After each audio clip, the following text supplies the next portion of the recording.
Hello friends, welcome to our channel shopping and review. இன்றைக்கி நம்ம வீடியோவில் என்ன பார்க்க போகிறோன்னா, பீமா ஜுவல்லரியிலிருந்து நான் ஒரு ஜுவல் வாங்கியிருந்தேன். இது என் குழந்தைக்காக வாங்கினது.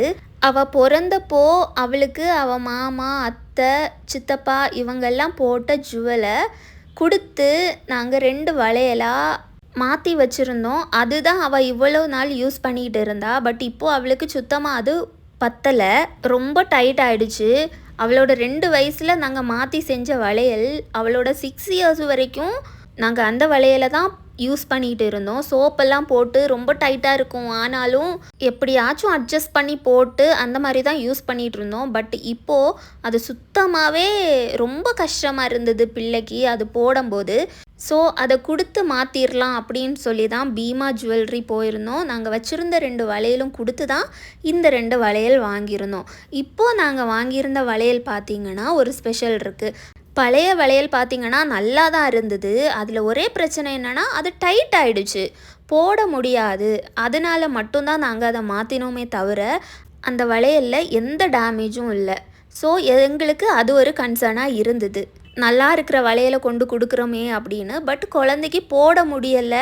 அந்த 2 வளையல் மட்டும்தான் இருந்து ஒரு ஊருக்கு போனால், ஃபங்க்ஷன் போனால் அவளுக்கு ஒன்றும் இருக்காதே அப்படிங்கிற ஒரு தாட் இருந்தது. அதனால தான் கொண்டு வந்து மாற்றிட்டோம். ஜுவல்லரி போகிறது வரைக்கும் எங்களுக்கு அந்த ஐடியாவே கிடையாது, இந்த மாதிரி ஸ்க்ரூ டைப்பில் வாங்கினா கொஞ்சம் நிறைய நாள் போடலாம் அப்படின்னு. பட் அங்கே போய் பார்த்ததுமே எங்களுக்கு இது ஒரு நல்ல ஐடியாவாக இருந்தது. இந்த வளையல் ஸ்க்ரூ டைப்பாக இருக்கிறதுனால இந்த ஸ்க்ரூவை ஓப்பன் பண்ணி டைரெக்டாகவே நம்ம கையில் போட முடியும். ஸோ விரல்கள் வழியாக தான் இந்த வளையலை போடணும் அப்படிங்கிறது கிடையாது. ஓப்பன் பண்ணி டைரெக்டாகவே ரிஸ்ட்டில் இந்த வளையலை போட்டுடலாம். நாங்கள் கொடுத்த வளையல் எந்த டேமேஜுமே இல்லை, சைஸும் மட்டும்தான் கம்மியாக இருந்ததே தவிர மிச்சப்படி அதில் எந்த ஒரு டேமேஜும் இல்லை. அதனால் அந்த வளையலை கொடுக்கும்போது கொஞ்சம் கஷ்டமாக தான் இருந்தது. ஏன்னா திரும்ப திரும்ப மாற்றும்போது செய்கூலி சேதாரம் இதெல்லாம் நமக்கு லாஸ் தானே, அந்த ஒரு எண்ணம் இருந்தது. ஆனால் குழந்தைக்கு வளையலும் வாங்கி ஆகணும், அதனால் இந்த ஒரு வளையல் வாங்கியிருந்தோம். பட் இது சாட்டிஸ்ஃபேக்ஷன் தான். ஏன்னா இந்த ஒரு வளையல் நிறைய நாள் குழந்தைக்கு யூஸ் பண்ண முடியும். ரிஸ்ட்டோட சைஸ் வளையல் சைஸ் வர வரைக்கும் நம்ம இந்த வளையலை யூஸ் பண்ணிக்கலாம். ஸோ அது ஒரு சாட்டிஸ்ஃபேக்ஷனாக இருந்தது. வளையலோட டிசைன் ரொம்ப அழகாக இருந்தது, நீங்கள் பார்த்தாலே தெரியும் அப்படின்னு நினைக்கிறேன். ஒரு வளையல் ஒரு கையில் போட்டாலே அது ரொம்ப ஃபுல்லாக இருக்கிறது மாதிரி இருந்தது. ரொம்ப நல்லா இருக்குது இந்த ஒரு வளையல், எனக்கு ரொம்ப பிடிச்சிருந்தது. உங்களுக்கு பிடிச்சிருக்குதா அப்படிங்கிறத பாருங்கள்.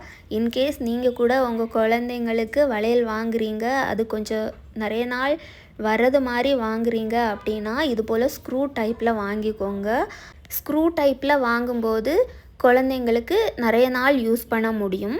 ரிஸ்ட் சைடு பெருசாகிறது வரைக்கும் அந்த வளையலை யூஸ் பண்ண முடியும். ஸோ தட் நம்ம சும்மா கொடுத்து மாற்ற வேண்டாம். 10 இயர்ஸ் வரைக்கும் குழந்தைங்களுக்கு போடுறது மாதிரி வளையல் வாங்கிக்க முடியும். ஸோ தட் நீங்கள் அதை பார்த்துக்கோங்க. குழந்தைங்களை பொறுத்த வரைக்கும் நம்ம ஸ்கூலுக்கும் போட போகிறதில்ல, ஏதாவது ஃபங்க்ஷன் அந்த மாதிரி இருந்தால் மட்டும்தான் நாம் இந்த மாதிரி கோல்டெல்லாம் பிள்ளைங்களுக்கு யூஸ் பண்ணுவோம். ஸோ தட் இது போல் ஸ்க்ரூ வச்சதாக இருக்கட்டும், இல்லை வேறு பிரேஸ்லெட் மாதிரியானதாக இருக்கட்டும், இது போல் ஈஸியாக ஓப்பன் பண்ணிவிட்டு போடுறது மாதிரியான ஜுவல் வாங்கி வச்சிங்கன்னா குழந்தைங்களுக்கு ரொம்ப நாள் யூஸ் பண்ண முடியும். சேதாரம் செய்கூலின்னு திரும்ப கொடுத்து நமக்கு லாஸ் ஆகாமல் பார்த்துக்க முடியும். இது நாங்கள் பீமா ஜுவல்லரியில் தான் வாங்கியிருந்தோம். அந்த ஜுவல்லரியில் கலெக்ஷன்ஸ் எல்லாம் ரொம்பவே நல்லா இருந்தது. நாங்கள் கொடுத்த வளையலுக்கு ஈக்குவலான வெயிட்டில் இந்த வளையல் இருந்தது. ஸோ தட் நாங்கள் இந்த வளையலை வாங்கியிருந்தோம். நான் எப்போவுமே சொல்கிறது போல தான், கோல்டு எப்போவுமே ஆடம்பரம் அப்படின்னு மட்டும் வாங்காமல் இன்வெஸ்ட்மெண்ட்டாக பார்த்து வாங்குங்க. இப்போது ஆன்லைனில் டிஜி கோல்டு வேறு இருக்குது. ஸோ தட் நீங்கள் 100 ருபீஸ் பே பண்ணால் கூட அதுக்கான கோல்டு கூட நம்ம வாங்கிக்க முடியும். அட்லீஸ்ட் 100 ருபீஸ் வச்சாது நீங்கள் எவ்வளோ உங்களால் எத்தனை 100 கொடுக்க முடியுமோ அவ்வளோ 100s கொடுத்தாவது நீங்கள் கோல்டு வாங்க முடிஞ்சால் கண்டிப்பாக வாங்குங்க. ஏன்னா கோல்டோட ரேட்டு அதிகமாயிட்டு தான் போகுதே தவிர கம்மி ஆகவே இல்லை. ஒரு குட் இன்வெஸ்ட்மெண்ட் அப்படின்னு தான் நான் சொல்லுவேன். ஒரு லேண்ட் ஏதாவது வாங்கணுன்னா அவ்வளோ லேக்ஸ் வேணும். பட் கோல்டு அப்படிங்கிறதப்போ கம்மியான காசில் கூட வாங்கிக்க முடியும். ஸோ தட் நீங்கள் 1 கிராமில் வாங்கினாலும் 1/2 கிராமில் கூட வாங்கிக்க முடியும். இன்வெஸ்ட்மெண்ட்டாக வாங்கும்போது எப்போவுமே காயினாக வாங்கி வச்சுக்கோங்க. ஏதாவது ஒரு அவசரம் ஒரு தேவை அப்படிங்கிற பட்சத்தில் ஈஸியாக அடகு வச்சு கூட நம்ம காசு எடுத்துக்க முடியும். பிள்ளைங்களுக்கு ஃபீஸ் கட்டணும், ஏதோ ஒரு தேவை இருக்குது, நமக்கு காசு வேணும் அப்படிங்கிற பட்சத்தில் நம்ம கோல்டாக வாங்கி வச்சோன்னா நமக்கு ரொம்ப யூஸ்ஃபுல்லாக இருக்கும். இன்வெஸ்ட்மெண்ட்டாக பார்த்து கோல்டை வாங்குங்க. கஷ்டப்பட்டு சேவ் பண்ணி கோல்டு வாங்குறவங்க ஃபேஷனபிளாக வாங்குறத விட எதில் விஏ கம்மியாக இருக்குதோ அதை பார்த்து வாங்குங்க.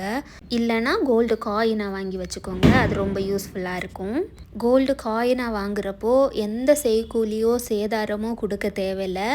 கோல்டோட ரேட்டு மட்டும் கொடுத்தா போதுமானது, கோல்டு காயின் வாங்கிக்க முடியும். ஸோ கோல்டில் இன்வெஸ்ட் பண்ணணும் அப்படின்னு நினைக்கிறவங்க கோல்டு காயினாக வாங்கி வச்சுக்கோங்க. உங்களால் எவ்வளோ சேவ் பண்ண முடியுமோ அவ்வளோ சேவ் பண்ணி உங்களால் கொஞ்சம் கொஞ்சம் வாங்க முடிஞ்சால் கொஞ்சம் கொஞ்சமாக வாங்கினா கூட போதும். அது ஒரு பிக் சேவிங்ஸ் தான், உங்களுக்கு ஒரு பிக் இன்வெஸ்ட்மெண்ட் அப்படின்னு தான் நான் சொல்லுவேன். ஓகே ஃப்ரெண்ட்ஸ், இதோட இந்த ஒரு வீடியோ முடிச்சுக்கலாம். இந்த வீடியோ உங்களுக்கு பிடிச்சிருக்கும், உங்களுக்கு யூஸ்ஃபுல்லாக இருந்திருக்கும் அப்படின்னு நினைக்கிறேன். இந்த வீடியோ உங்களுக்கு பிடிச்சிருந்ததுன்னா லைக் பண்ணுங்கள், ஷேர் பண்ணுங்கள், கமெண்ட் பண்ணுங்கள். மறக்காமல் சேனலை சப்ஸ்கிரைப் பண்ணி சப்போர்ட் பண்ணுங்கள். இன்னொரு வீடியோவில் நான் உங்களை சந்திக்கிறேன். Thank you friends.